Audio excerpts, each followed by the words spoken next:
여러분 안녕하십니까. 지금 시간은 11월 18일 오전 아침입니다. 전식입니다.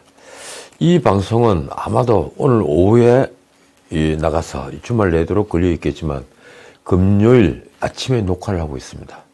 오늘의 주제는 바로 이재명의 운명입니다. 오늘 오후 2시 이재명의 최측근 정진상에 대한 구속영장 실질 심사가 있습니다. 정진상과 이재명은 검찰이 정치적 공동체라고 표현한 관계입니다. 과거 박근혜 대통령을 억압할 때 그때 수사팀이 박근혜 대통령과 그리고 최순실, 그러니까 최서훈실을 경제의 공동체라고 불렀죠. 정치적 공동체. 뭘 의미할까요? 쉽게 말하면 정치적으로 한 몸이다 이 말입니다. 말하자면 정진상을 구속시키는 검찰이 이재명을 그냥 둘 수 없는 관계인 것입니다. 정진상은 부산 번열고등학교를 졸업하고 부산 경성대 법대를 중퇴했습니다. 그 뒤에 성남에서 사회생활을 시작한 정진상은 그 인생을 이재명에게 투자한 것과 같습니다. 아니 의탁했습니다.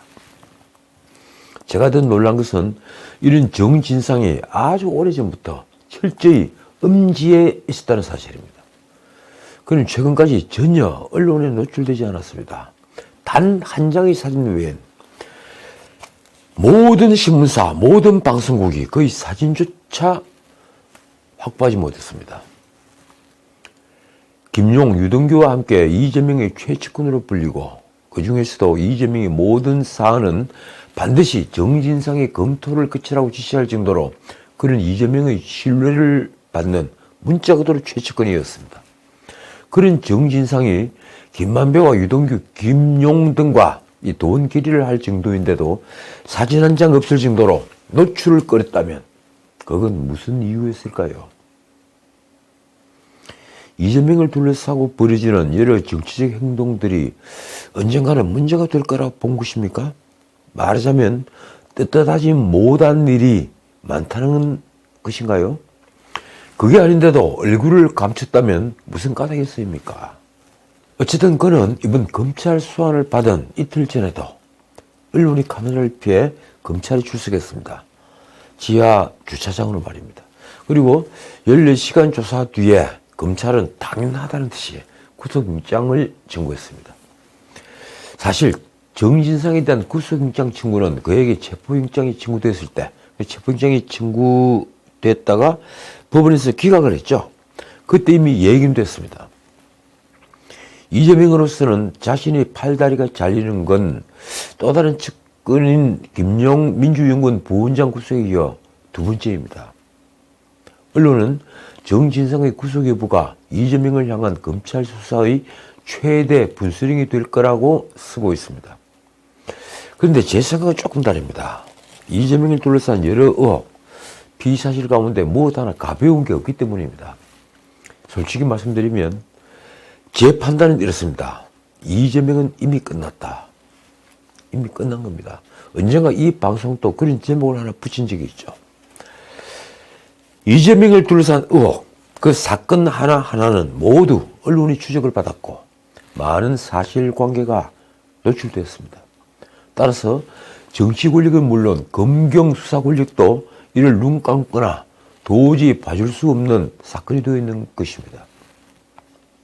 게다가 아마도 이 기소된 공직선거법 위반 사건만 해도 이재명은 넘기 힘든 산처럼 보입니다. 아니 보통 정치인 같으면 이런 산을 넘을 수가 없습니다. 공직선거법 위반은 두 건의 허위사실 유포죠. 하나는 다들 아시겠지만 사망한 김문기를 하위 직급이라서 모른다는 말이며 또 하나는 백인동 아파트 부지의 토지 용도를 국토교통부의 협박 때문에 4단계나 상향해 줬다. 그래 자연 녹지에서 준주거지로 4단계나 상향해 줬다라는 말이었습니다. 특히 이 백인동 토지 용도 상향에 관한 허위사실은 국정감사장에서 말을 했죠.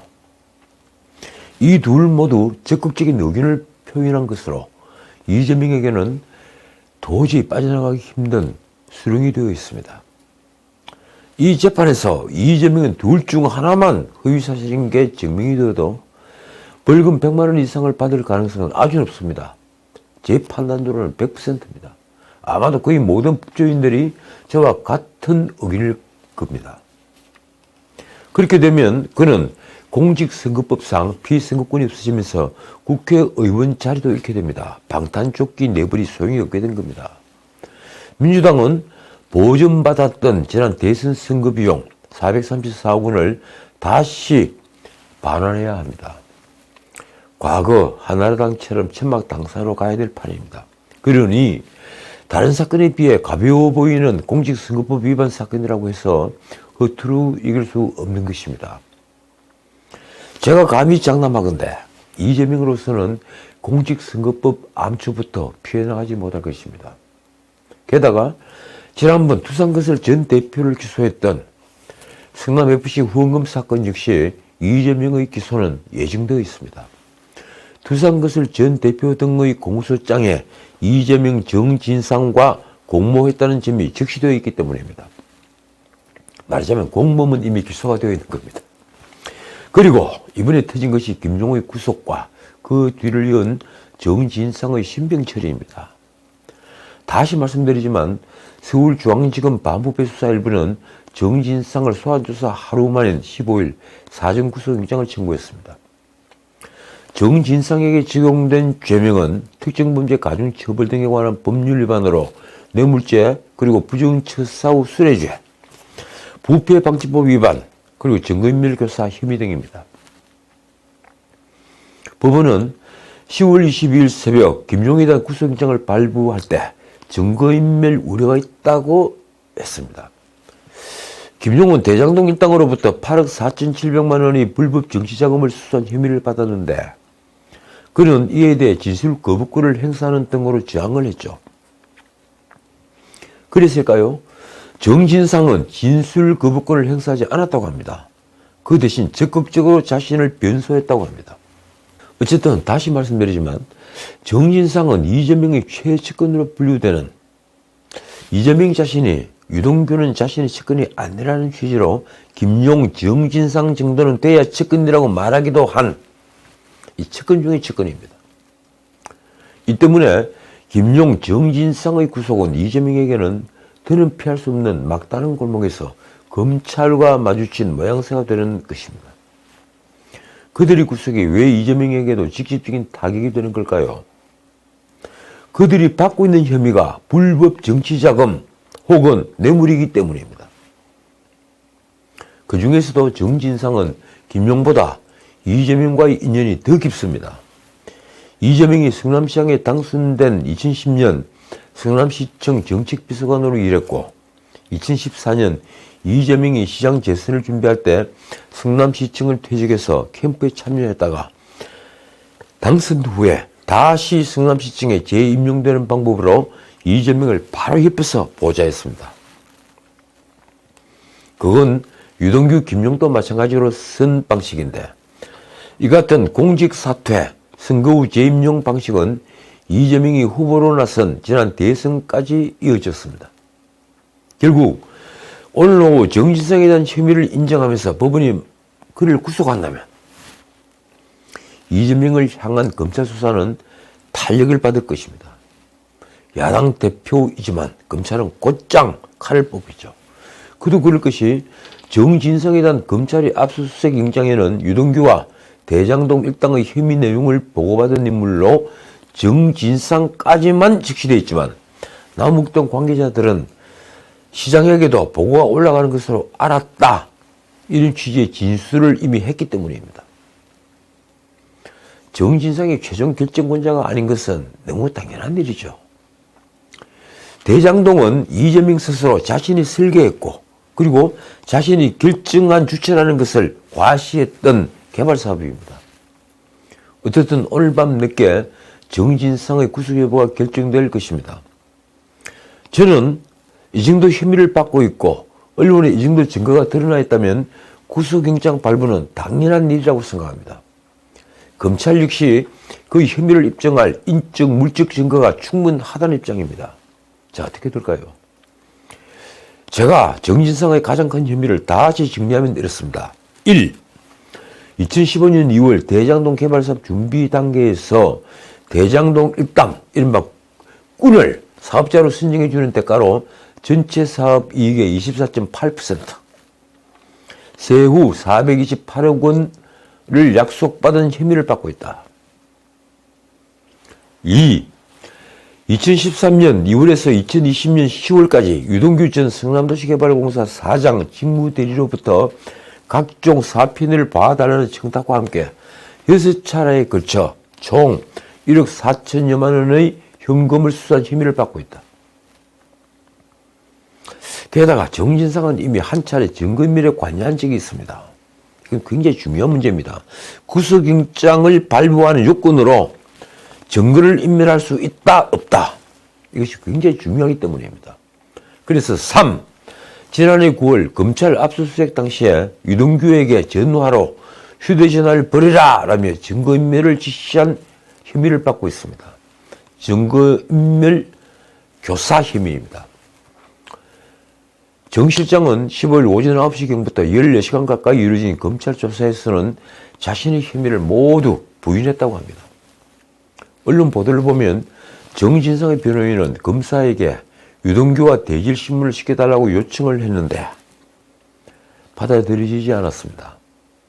검찰 관계자는 정진상의 진술 내용이나 태도를 봤을 때 대질의 필요성이 없었다고 말했습니다.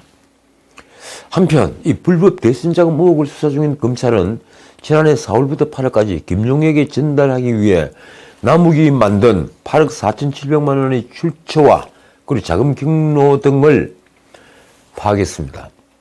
자금이 어디로 움직였다는 자금 전달 경로를 본 겁니다.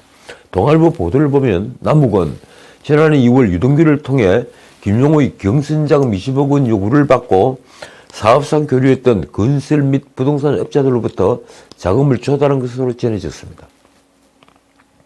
먼저 5억 원은 화학제품 판매 및 부동산 시행을 하고 있는 T사의 대표 류모 씨로부터 자격증을 쓰고 빌려온 것으로 알려졌습니다. 류모는 동대문구의 청년주택 오피스텔 분양에 성공해서 약 300억 원의 수익을 거둔 인물이라고 합니다. 참 돈 쉽게 버는 것 같습니다. 천화동인 4호 이사인 이모가 이 오피스텔 분양 과정에서 인허가 및 컨설팅을 지원해주는 대가로 수익 중에 20에서 30%가량을 받기로 약정한 것으로 알려졌습니다. T사는 2019년까지 수년간 순이익이 수십억 원대에 불과했지만 2020년에는 67억 원, 그리고 지난해 2021년에는 260억 원의 순이익을 올렸습니다. 이에 남욱은 이모에게 유씨로부터 5억 원을 받아올 것을 주문했고 이모는 유씨로부터 현금 5만 원권으로 채워진 종이상자 5개로, 그러니까 한 상자에 1억씩 종이상자 5개로 총 5억 원을 받았습니다. 검찰은 남욱이 류씨에게 받은 이 돈 상자를 보관했다가 그대로 전달한 것으로 보고 있습니다. 검찰은 지난달 류씨를 직접 불러 조사하면서 돈을 전달할 때 사용한 종이상자 샘플 등을 확인했습니다. 검찰은 실제로 종이상자에 1억 원을 담는 실행까지 해서 진술을 확인했다고 합니다. 류씨는 동아일보와의 통화에서 지난해 남 변호사와의 자금 거래에 대해 검찰에 사실 그대로 진술했다고 밝혔습니다. 남욱은 류씨와 작성한 자격증도 검찰에 제출했습니다. 말하자면 김용은 6억 원 수수 사실을 부인하지만 검찰은 이를 입증할 자금의 통로, 돈의 전달 통로 자료를 그대로 수집한 것입니다. 한편 검찰은 남욱은 8억 4,700만 원 중에 2억 원은 자신의 돈으로 충당한 것으로 파악했습니다. 나머지 5억 원은 유씨로부터 조달했고 1억 4,700만 원은 건설사 등으로부터 조달했다는 것입니다. 남욱 등은 강릉시에 위치한 물류센터 공사를 맡던 시공사와 공사비를 부풀려 계약하는 방식 등으로 자금을 만든 것으로 알려졌습니다. 유동규는 남욱으로부터 정민용 등을 통해 총 8억 4,700만 원을 받았는데 이 중에 1억 원은 본인이 썼고 1억 4,700만 원은 김용에게 전달하지 않았습니다. 6억 원만 전달했죠. 검찰은 김용이 지난해 4월부터 8월까지 유동규로부터 식재받은 6억 원의 사용처 등에 대한 수사를 하고 있습니다. 하지만 김용은 관련 혐의를 전면 부인합니다. 만약 그 사용처에서 이 정치자금으로 쓰인 부분이 밝혀진다면, 드러난다면 김용과 이재명은 정치자금 혐의를 그대로 쓰게 됩니다. 당연히 6억 원의 용취를 포함해 김용은 지금 일체의 진술을 거부하고 있습니다. 자, 오늘은 여기까지입니다. 어쨌든 검찰은 지금 김용, 정진상 등의 범죄를 입증하는데 아주 자신만만해합니다. 정권이 바뀌고 검찰 수사진이 바뀌니 세상이 바뀌고 있습니다. 이런 수사에는 권력의 지시는 물론 관여가 필요 없습니다. 그저 물 흘러가듯 두면 모든 진실은 드러납니다. 문제는 그 다음입니다. 언론에 수없이 나왔지만 김용과 정진상은 이재명의 최측근인 걸 넘어 검찰은 정진상을 이재명과 정치적 공동체라고 표현하고 있습니다.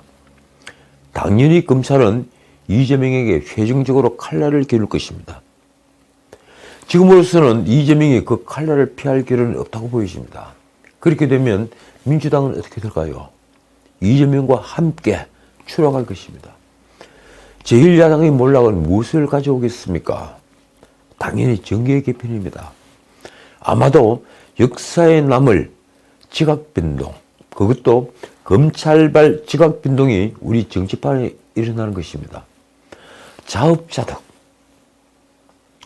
뿌린 대로 거둔다고 합니다.